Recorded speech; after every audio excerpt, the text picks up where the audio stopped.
नमस्कार दोस्तों। इंडिया ने, राहुल गांधी ने, नीतीश कुमार ने और तेजस्वी यादव ने मिलकर नरेंद्र मोदी जी के लिए ऐसी मुसीबत खड़ी कर दी है कि नरेंद्र मोदी जी को और भारतीय जनता पार्टी को यह समझ में नहीं आ रहा है कि 5 राज्यों में वो करें तो करें क्या, बोले तो बोले क्या और कहें तो कहें क्या। क्योंकि जातिगत जनगणना और ओबीसी के मुद्दे का ऐसा कार्ड इंडिया गठबंधन ने, नीतीश कुमार ने और तेजस्वी यादव ने खेला है जिसमें नरेंद्र मोदी पहली बार उलझ कर रह गए हैं। सामने 5 राज्यों के विधानसभा चुनाव हैं और उसके बाद लोकसभा चुनाव है, आम चुनाव है देश का। अब इन चुनावों में नरेंद्र मोदी इस मुद्दे पर फंसते हुए दिखाई दे रहे हैं। नरेंद्र मोदी ने किस तरीके से इसका बचाव किया, किस तरीके से काट ढूंढने की कोशिश की, वो हम आपको आज बताएंगे। नरेंद्र मोदी जी ने, क्योंकि जो जातिगत जनगणना हुई है उस जातिगत जनगणना में सबसे ज्यादा ओबीसी निकलकर सामने आए हैं 63%, और विपक्ष यानी इंडिया ये कहता है कि जिसकी जितनी संख्या भारी उसकी उतनी हिस्सेदारी। तो अब उस उतनी हिस्सेदारी में इंडिया गठबंधन का कहने का मतलब है कि अगर मुसलमान 17% हैं तो उनको 17% आरक्षण दिया जाए, अगर SC ST कम्युनिटी 19% है तो उनको 19% आरक्षण मिले, अगर अपर कास्ट 15% है तो उनको 15% आरक्षण मिले, और वहीं पर ओबीसी समाज जो 63% है तो उसको 63% आरक्षण दिया जाए। क्योंकि इससे पहले यह कहा जा रहा था कि 49.5% से ज्यादा आरक्षण मिल नहीं सकता, संविधान की मजबूरी है, ये मजबूरी है, वो मजबूरी है। लेकिन अपर कास्ट को जब नरेंद्र मोदी जी ने 10% का आरक्षण दिया तो वो मजबूरियां, वो सारी चीजें टूट गई। लेकिन अब नरेंद्र मोदी जी को, भारतीय जनता पार्टी को यह बताते नहीं बन रहा है, ओबीसी का नाम मुंह से लेते नहीं बन रहा है, एक बार भी ओबीसी का नाम अपने मुंह से नहीं लेते हैं, गरीबों का नाम लेते हैं। गरीब नाम रखा है अब उस समुदाय का। अब ना हिंदू नाम लेते हैं ना मुसलमान नाम लेते हैं। इस तरीके से ऐसे चक्रव्यूह में फंस चुके हैं नरेंद्र मोदी जी। सुनिए, इनको सुनिए, सुनने के बाद आपको बहुत कुछ समझ में आएगा। सुनिएगा। कल से कांग्रेस ने एक अलग लाभ आरापना शुरू कर दिया है। ये कांग्रेस के नेता कहते हैं जितनी आबादी उतना हक। मैं कहता हूं इस देश में अगर सबसे बड़ी कोई आबादी है तो वो आबादी गरीब है, और इसलिए मेरे लिए गरीब ही सबसे बड़ी आबादी है और गरीब का कल्याण यही मेरा मकसद है।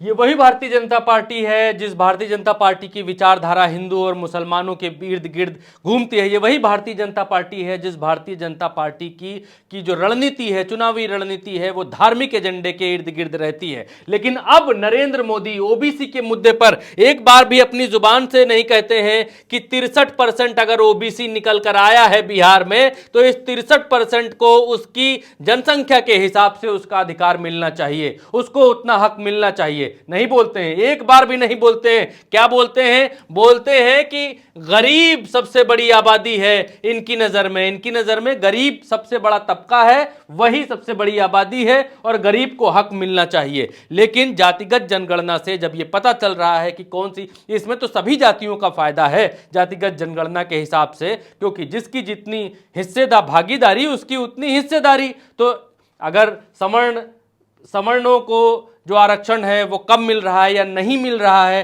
तो अगर 15% 16% सवर्ण निकल कर आते हैं, जो 10% का आरक्षण है सवर्णों में गरीबों का, तो वो भी तो बढ़ेगा, 16% आएगा। और इसमें सबसे ज्यादा नुकसान है, वो नुकसान है ओबीसी का, क्योंकि ओबीसी को जो आरक्षण मिल रहा है 27% मिल रहा है। ओबीसी की आबादी है 63% बिहार में जो निकल कर आया है, और इसी तरीके से अगर अन्य राज्यों में भी निकल कर आता है 63% 55% के हिसाब से निकल कर आता है, तो फिर ओबीसी को उसकी आबादी के हिसाब से प्रतिनिधित्व तो क्यों नहीं मिलना चाहिए। और यही कहकर राहुल गांधी ने नरेंद्र मोदी जी की पूरी सरकार को और भारतीय जनता पार्टी को फंसा दिया है। क्योंकि राहुल गांधी का यह कहना है कि जो 93 या 90 सचिव जो उन्होंने बताए थे, उनमें से सिर्फ और सिर्फ 3 हैं ओबीसी समाज से। तो फिर अगर ओबीसी का समाज 63% है और जो ब्राह्मण समाज है या फिर अपर कास्ट समाज आप कह लीजिए, वो समाज अगर 15% है देश में, तो फिर 15% समाज से 93 में से सिर्फ और सिर्फ 3 ही ओबीसी समाज से क्यों हैं अधिकारी? ये बात वाजिब है, ये बात पूछनी भी चाहिए कि क्या ओबीसी समाज को पढ़ लिख कर आगे बढ़ने का अधिकार नहीं है? क्या ओबीसी जो सबसे बड़ा समाज है, सबसे बड़ा तबका है, सबसे बड़ा नरेंद्र मोदी जी का वोटर है, सभी पार्टियों का सबसे बड़ा वोटर है, तो क्या उस तबके को उन 93 सचिवों के बीच में घुसने की इजाजत नहीं है? क्या वो तबका उन 93 सचिवों के बीच में घुस नहीं सकता? सिर्फ और सिर्फ 3 को ही घुसने का अधिकार मिला। तो ऐसा नहीं है कि नरेंद्र मोदी जी ने नहीं घुसने दिया या फिर किसी और ने नहीं घुसने दिया, लेकिन व्यवस्थाएं ऐसी बनी हैं, व्यवस्थाएं ऐसी हैं कि ओबीसी का समाज, ओबीसी का जो तबका है वो पढ़ लिख कर आगे नहीं बढ़ पा रहा है, वहां नहीं पहुंच पा रहा है, कंपटीशन बीट नहीं कर पा रहा है, वहां नहीं जा पा रहा है। तो उसके वहां जाने के लिए, उसको वहां पहुंचाने के लिए जो मदद है वो मदद तो सरकार ही करेगी। और इसीलिए विपक्ष ने, इसीलिए इंडिया ने यह बात कही है कि जिसकी जितने हिस्सेदारी, संख्या भारी उसकी उतनी हिस्सेदारी। तो इसको अब नरेंद्र मोदी जी अपनी जुबान से एक बार भी नहीं कहते हैं, एक बार भी जुबान नहीं डुलाते हैं कि ओबीसी अगर 63% है ये ओबीसी, तो इस ओबीसी को भाई 63% वाला अधिकार देना चाहिए। नहीं, अब ये कह रहे हैं कि मेरी नजर में गरीब ही है सबसे बड़ा। तो फिर भैया गरीब को पहुंचाओ ना वहां। एक सचिव, क्या उतने सचिवों में गरीब सचिव कौन सा है, ये भी ढूंढा जाना चाहिए, देखा जाना चाहिए। लेकिन जो रिपोर्ट आई है उसके बाद जब खलबली मची, जब राहुल गांधी ने संसद में यह बात बोल दी, उसके बाद भारत देश के ओबीसी समाज के भीतर एक करंट फैल गया। और जब अब बिहार सरकार ने यह आंकड़ा 63% का जारी कर दिया है ओबीसी समाज का, तब नरेंद्र मोदी ओबीसी समाज पर बिल्कुल नहीं बोलते। लेकिन इनकी पार्टी के अपने नेता बोलते हैं कि हमने पहला ओबीसी प्रधानमंत्री दिया है इस देश को, जबकि देवेगौड़ा इससे पहले ओबीसी प्रधानमंत्री रह चुके हैं। लेकिन झूठ बोलते हैं, वो बात अलग है। झूठ बोलना तो खैर उस पे तो कितने वीडियो हो चुके हैं, झूठ बोलने पर क्या ही वीडियो करें। और मोदी जी, अब मोदी जी को इस बात का डर है। क्या डर है? ये डर है, सुनिए, कहीं ओबीसी कह ना दे आओ नहीं साहिबो, आओ नहीं साहिबो, ये नहीं साहिबो। अब मोदी जी कह रहे हैं कि और नहीं साहिबो बदल के रहिबो, ये परिप्रेक्ष्य में कह रहे हैं, कांग्रेस के परिप्रेक्ष्य में कह रहे हैं कि और नहीं सहेंगे, बदल के रहेंगे, आप कांग्रेस की सरकार बदल दीजिए। लेकिन इस हिसाब से तो लगता है कि ओबीसी ये कहने लग जाएगा कि और नहीं सहिबो बदल के रहिबो, और नहीं सहिबो बदल के रहिबो। क्योंकि मोदी जी अब उस मुद्दे पर बिल्कुल नहीं बोलते, ओबीसी के मुद्दे पर बिल्कुल नहीं बोलते कि ओबीसी को अधिकार मिलना चाहिए, हक मिलना चाहिए। सुनिए, आओ नहीं साहिबो, आओ नहीं साहिबो, ये नहीं।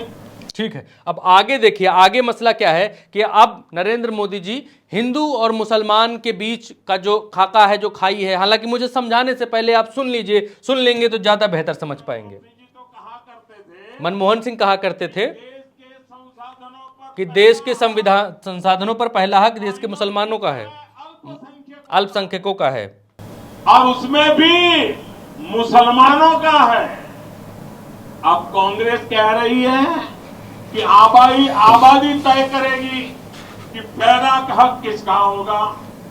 यानी क्या अब अल्पसंख्यकों का हक कांग्रेस कम करना चाहती है क्या? और आबादी के ही हिसाब से ही अब तय होने वाला है, तो पहला हक किसका होगा भाई? किसका होगा? आबादी किसकी ज्यादा है, किसका हक होगा? जरा कांग्रेस वाले स्पष्टता करें, क्या आबादी के हिसाब से हक मिलेगा क्या? तो क्या अल्पसंख्यकों को कांग्रेस हटाना चाहती है क्या? तो क्या सबसे बड़ी आबादी वाले हिंदू अब आगे बढ़कर अपने सारे हक ले लें क्या? ले लेना चाहिए अपने, और मोदी जी को दे देना चाहिए आगे बढ़कर हिंदुओं को, जो बड़ी आबादी वाला हिंदू आबादी है 63% की, जो ओबीसी है, तो इसको हक ले लेना चाहिए। और मोदी जी को पूछना क्यों चाहिए? मोदी जी को तो दे देना चाहिए, क्योंकि सरकार में है और देने में क्या दिक्कत है? अगर जिसकी जितनी ज्यादा आबादी है उसको उतना हक देने में क्या दिक्कत है? लेकिन यहां पर भी मोदी जी हिंदुओं को मुसलमान से, मुसलमान को हिंदुओं से डराने की कोशिश कर रहे हैं। ये बताने की कोशिश कर रहे हैं कि कांग्रेस चाह रही है कि मुसलमानों के हक छिन जाएं। क्या कांग्रेस मुसलमानों के हक छीनना चाहती है? क्या अब हिंदू भाई बढ़कर अपना हक ले लें क्या? ले ले क्या से क्या मतलब है, ले ले क्या का क्या मतलब है? ले ले क्या, लेना ही चाहिए और देना चाहिए नरेंद्र मोदी जी को हक। अगर 63% ओबीसी आबादी है तो फिर क्यों हक इतने दिन से नहीं दिया गया? क्यों ये बात दबा कर रखी गई? क्यों जातिगत जनगणना के खिलाफ है नरेंद्र मोदी जी?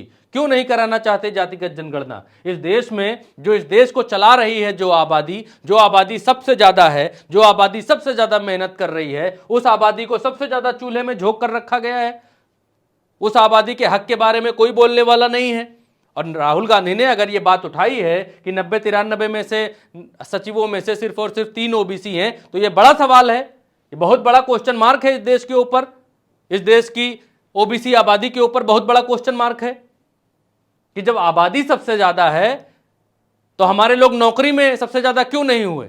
ये ओबीसी समाज पूछता है, लेकिन इसका उत्तर नरेंद्र मोदी जी के पास नहीं है। नरेंद्र मोदी जी कहते हैं कि गरीब बड़ी आबादी है उनके लिए, और बाकी जो है, क्योंकि गरीब में तो सब छिपा ले जाएंगे, गरीब में तो बताएंगे अगर किसी को भी नौकरी लगी तो भाई गरीब था, वो किसी भी जाति का हो, किसी भी बिरादरी का हो, किसी भी धर्म का हो। तो अब कुल कहने का मतलब यह है कि ओबीसी के मामले पर नरेंद्र मोदी जी बिल्कुल चुप है, कास्ट सेंसस के मामले में नरेंद्र मोदी जी बिल्कुल चुप है, जातिगत जनगणना के मामले में बिल्कुल चुप हैं। गरीब के लबादे में सबको उड़ाना चाहते हैं कि मैं इनकी नजर में गरीब जो है सबसे बड़ी आबादी है। और इसमें भी अगर कहते हैं कि गरीब सबसे बड़ी आबादी है तो वहां पर भी फंसते हैं नरेंद्र मोदी जी। जब पिछले 10 साल से इनकी सरकार है तो गरीब रहे कहां भारत देश में भाई? जब भारत देश में गरीब रहे नहीं तो इनकी नजर में गरीब सबसे बड़ी आबादी कैसे हो गई? भारत देश में तो गरीब बना नहीं। सपना तो मोदी जी दिखा रहे हैं कि अब जो है 3 टॉप देशों की अर्थव्यवस्था में खड़े होंगे अगली बार अगर इनको चुन लिया गया। तो जब देश 3 टॉप बड़े अर्थव्यवस्था में शामिल हो जाएगा, बड़ी अर्थव्यवस्थाओं में खड़ा हो जाएगा, गरीबी ये टोटल मिटा ही चुके हैं, तो फिर अब ये बात क्यों कहते हैं कि इनकी नजर में गरीब सबसे बड़ी आबादी है? जब लगे फंसने तो लगे राधे राधे रटने, बस यही मसला है। क्योंकि अगर गरीब है नहीं, गरीब बचा नहीं देश में, तो फिर कैसे गरीब सबसे बड़ी आबादी इनकी नजर में हो गई? ओबीसी का मामला आते ही नरेंद्र मोदी जी इधर उधर चकिया घुमाने लगे, कहीं बताने लगे कि मुसलमान, कहीं बताने लगे कि जो है गरीब अपना हक ले लें, कहीं बताने लगे हिंदू अब क्या बढ़कर अपना हक ले लें। तो किसने रोका है बढ़कर हक लेने से? और वो तो बढ़कर हक लेना चाहता है हिंदू। हक छीनना, कौन सी सरकारें हक छीन कर रखी हुई हैं, यह भी बताना चाहिए नरेंद्र मोदी जी को। जब इस देश की सबसे बड़ी आबादी 63% ओबीसी है तो फिर क्यों नहीं हक दिया जाता 63% आबादी को? हालांकि ये अभी बिहार सरकार से आंकड़ा निकल कर आया है। अभी ये खबर है कि छत्तीसगढ़ की सरकार भी ये करने वाली है, जातिगत जनगणना करवाने वाली है। अभी ये खबर निकल कर आ रही है कि कर्नाटक सरकार भी जातिगत जनगणना कराने वाली है। अभी ये कुछ दिन में खबर ये भी आएगी कि अगर मध्य प्रदेश में भारतीय जनता पार्टी की सरकार पलट गई, सरकार बदल गई, तो मध्य प्रदेश में भी जातिगत जनगणना होगी। तब देश में तो आप नहीं होने देंगे, लेकिन राज्यों की तो आप नहीं रोक पाएंगे। होगी और आंकड़े सामने आएंगे तब जब ओबीसी अपना अधिकार मांगेगा, तब जब सबसे बड़ी आबादी ओबीसी है, अगर वो अपना अधिकार मांग रहा है तो उसमें क्या दिक्कत है? दोस्तों, क्या राय है आपकी ओबीसी के मसले पर? या फिर जो विपक्ष कहता है कि जिसकी जितनी भागीदारी उसकी उतनी हिस्सेदारी, तो इसमें क्या दिक्कत है? अगर मुसलमान 17% हैं, अगर दलित 17% हैं, 19% हैं, जो भी आंकड़े में आए हैं, अगर दूसरी बिरादरियों जो बिरादरी जितनी परसेंटेज की है उसको अगर उतना हक और उतना अधिकार मिले तो क्या दिक्कत है इस देश में भाई? क्योंकि एक समानता, एक रूपता तो आप ला नहीं पाए, आर्थिक समानता तो आप ला नहीं पाए, बराबरी तो आप ला नहीं पाए। तो फिर बराबर पर लाने का कोई ना कोई तो एक तरीका होगा कि जिस तरीके से आबादी में जो सबसे बड़ी आबादी है, जो उससे कम आबादी है, जो उससे कम आबादी है, सबको उसी हिसाब से प्रतिनिधित्व मिलता रहे। क्या ओबीसी को अधिकार नहीं है सचिव बनकर बैठने का? क्या ओबीसी को अधिकार नहीं है आईएएस से आईपीएस बनकर बैठने का? क्या ओबीसी को और बराबरी के अधिकार नहीं है? होने चाहिए और हैं। और ओबीसी अगर ये मांग कर रहा है तो उसको हिंदू मुसलमान में बांटने की जरूरत और उस गरीबों में एक लबादे में उड़ा देने की जरूरत तो है नहीं। गरीब तो आपने खत्म कर दिए, फिर भी आप गरीब के लबादे में उड़ा दे रहे हैं कि नहीं मेरे लिए सब गरीब हैं, कोई ओबीसी नहीं है, मेरे लिए हिंदू हैं, क्योंकि हिंदुओं का वोट आपको चाहिए।